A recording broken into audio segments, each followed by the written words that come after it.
So SAIC, I found out, stands for Science Applications International Corp. And you provide tech and people on the ground to assist with programs run by the three branches of the military and other government agencies. We were showing pictures of Jensen Huang, the CEO of NVIDIA, which is, the poster child for all AI investments these days. I want to ask you about AI. How much AI do you currently utilize, and how do you anticipate incorporating it into your services in the coming years? Yeah, thank you very much for the question. When we think about our enterprise differentiators, operational AI is one of the 5 areas that we are investing in, have continued to invest in, and we use across all of the national defense agencies, the intelligence arena, as well as in the federal civilian government. And so we think about operational AI uniquely around the data layer, making sure that data is clear, is accurate, is tagged correctly, and using AI in the most real-time mission-critical operations, generally around national defense. Got it. Thank you for explaining that. I noticed when I looked at your biography, before SAIC, you were at Microsoft. You were running government and regulated industries. What do people in the private sector tend to misunderstand or get wrong the most about how the public sector operates? Yeah, even from Microsoft, one of our excitement areas as a hyperscaler was to try to take our models and algorithms to real-time mission-critical operations. I think what people misunderstand about the public sector, sometimes in the national defense arena, but really across, is that we have a different way that technology is procured.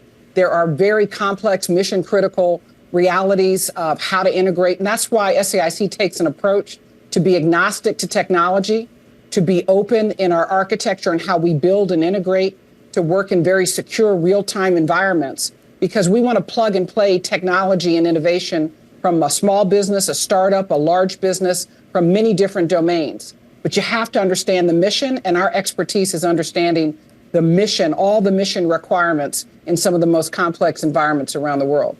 Toni, are investors being a little bit too harsh on the company? The shares were down nearly 10% today, and results were not that bad. You are booking plenty of intelligence contracts. It's a fair question, but listen, I think, look, we had 3 of the best quarters SAIC has had in the last decade, triple beat in many areas.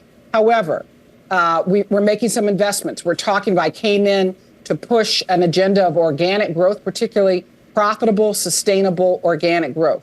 And that meant we put a strategy together that we are beginning to implement. And in that strategy, we're making investments in our innovation and differentiation, investments in our business development and capture capability, and upskilling a number of our individuals, our employees, so they can move at the pace of technology for our customers.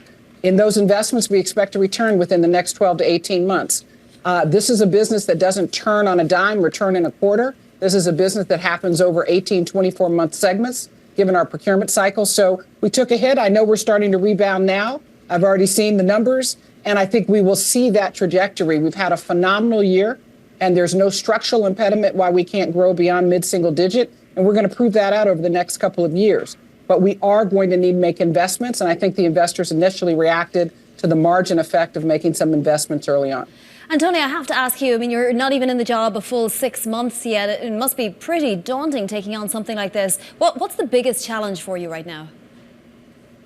Look, I think you play many, many roles as CEO, not only engaging with the street, engaging with your board, engaging with your team. But I think what's important to understand is we're in a very, very volatile environment. The defense and threat environment is changing with all of the various skirmishes around the world. We have a very unpredictable budget environment with the Congress, and moving forward we finally have now, a budget that's been approved, and yet even that has variability. So there's a number of elements in the equation that we have to rationalize to understand how to meet our customer demand. I'm super excited, though, that we've got some of the best talent acquisition that we've had, our lowest attrition of some of our high-tech individuals. So we're starting to find out that our portfolio is uniquely differentiated with some recent wins, particularly in our Space Force arena and other parts of the defense market. So, look, there's a lot of goodness that's coming. But yes, it's a complex job. It's a multivariate equation. You got to solve for it every day.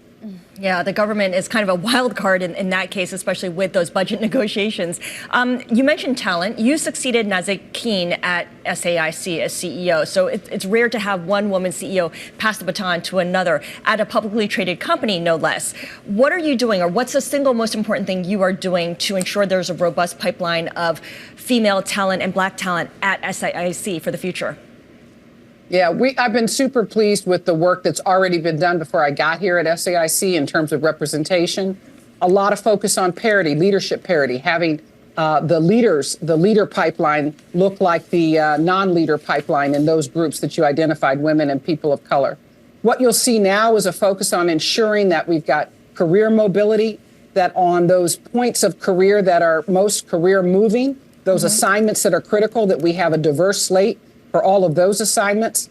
And quite frankly, we're getting the word out that SAIC is a phenomenal place to work for applied innovation when you want to work sort of in the gritty real-time environment of a government mission. This is a great place. And we know that there are so many women and people of color in STEM that are coming out, that are graduating from these top schools, that we are going to attract more than our fair share to SAIC going forward.